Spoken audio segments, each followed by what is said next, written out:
দেখো তুমি দেখো, রান্না আমি করছি আজকে, খেয়ে দেখো। রাত 11টার সময় সে 15 মিনিটে গরুর মাংস রান্না করে আমাকে একদম তাক লাগিয়ে দিল যে দেখো তোমাকে এখনই আমি এই নতুন প্রেশার কুকারেতে মাংস রান্না করে খাওয়াবো, আর এত মজার করে রান্না করব তুমি অবাক হয়ে যাবা। যেই বলা সেই কাজ শুরু তার। আসসালামু আলাইকুম, সবাই কেমন আছেন? আশা করি সবাই ভালো আছেন। সুমন মায়া কিচেন অ্যান্ড ব্লগ থেকে সবাইকে স্বাগতম। নতুন একটা ভিডিও দেখার জন্য আমন্ত্রণ রইল। আশা করি সম্পূর্ণ ভিডিও দেখবেন। পছন্দ হলে সবাই লাইক কমেন্ট শেয়ার দিয়ে পাশে থাকবেন। তো প্রথমেই সে প্রেশার কুকারটা ভালোভাবে ধুয়ে নিয়ে এরপরে গরুর মাংসগুলো ধুয়ে নিয়ে এখানে পেঁয়াজ কাটা ছিল, তারপরে প্রথমে পেঁয়াজগুলো বা গরুর মাংস সব কিছু প্রেশার কুকারে দিয়ে দিল।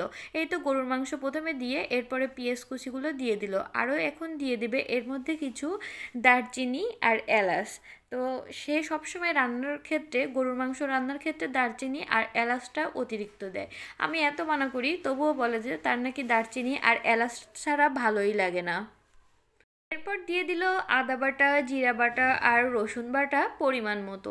পরিমাণ বলতে বা সে একটু বেশি বেশিই দেয়, তার মাংস রান্নাটা সবার থেকে অন্যরকম হয়।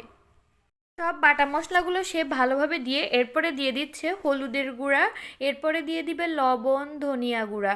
এই যে পরিমাণ মতো 2 চামচ 3 চামচ ধনিয়া গুঁড়াও দিয়ে দিল। এখন দিয়ে দেবে মরিচের গুঁড়া, আর সে তো ঝালপ্রেমী একজন মানুষ, এই জন্য মরিচের গুঁড়া সবসময় বেশি দেয়। আর এখন সে লবণও পরিমাণ মতো দিয়ে দেবে। এখন সে বলে যে লবণটা প্রথমেই একটু বেশি দিলে এই মাংসটার নাকি টেস্ট ভালো হয় বারবার দেওয়ার থেকে। এই জন্য সে প্রথমে একদম সব পরিমাণ মতো দিয়ে দেয়। রান্নার মাঝে আর তার লবণ ঝাল কোনো কিছুই দিতে হয় না। আমিও এত পারফেক্ট করে তার মতো রান্না করতে পারি না। এরপরে সে মাংসগুলো মাখায়ে হালকা একটু পানি দিয়ে মাংসগুলো এখন ভালোভাবে একটু গরম করে নিবে। এই তো পানিটা গরম করে নিয়ে এরপরে প্রেশার কুকারে মুখ লাগিয়ে দিবে। পানিটা গরম হয়ে গেছে প্রায়, এখন আরেকটু অতিরিক্ত পানি একদম পরিমাণ মতো দিয়ে সে এখন মাংসর শীষে আসার জন্য ওয়েট করবে। দেখেন মাংসের পানি গরম হওয়ার সাথে সাথে কালারটা চেঞ্জ হয়ে গেছে। মাশাল্লাহ অনেক সুন্দর কালার এসেছে। মাশাল্লাহ বলতে কেউ কিন্তু ভুলবেন না। এখন সে ঢাকনাটা ভালোভাবে লাগিয়ে দিচ্ছে। ঢাকনা লাগিয়ে দিয়ে এই তো কিছুক্ষণ পরেই, 15 মিনিট পরেই সে 3 থেকে 4টা শীষ দিয়েছে আর মাংসগুলো হয়ে গেছে। এখানে আর অতিরিক্ত পানি সে দিবে না।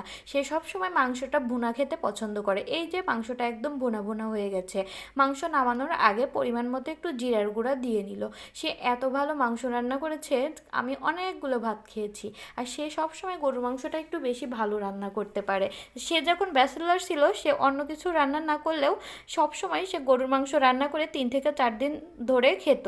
আর অন্য কোনো তরকারি সে রান্না করতো না। এই যে খাওয়ার সময় সে আমাকে বলতেছে আমি আজকে রান্না করেছি, আমি আজকে নিজে হাতে তোমার পছন্দ মতো খাবার বেড়ে দিব। তো সবাইকে ধন্যবাদ, সবাই আমার ভিডিওটা শেয়ার করে দিবে।